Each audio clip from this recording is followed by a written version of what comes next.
Hazrat Ubaidullah bin Abdullah narrates that Hazrat Ibn Abbas radiyallahu anhu said, when the departure time of Allah's Apostle sallallahu alaihi wasallam came near, his house was crowded with men, including Hazrat Umar bin Khattab radiyallahu anhu.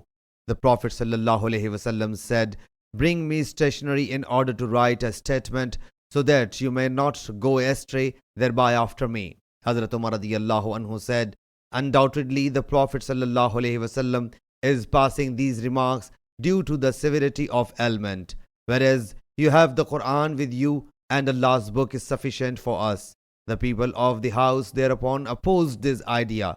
The bone of contention was that some people were arguing that he sallallahu alaihi wasallam might be brought the stationery so that he sallallahu alaihi wasallam might pen down a statement that you might not go astray after him. On the contrary, some said the same that Hazrat Umar radiyallahu anhu said when these useless arguments and altercation occurred before the Prophet sallallahu alaihi wasallam. Allah's Apostle sallallahu alaihi wasallam whereupon said, go away from me.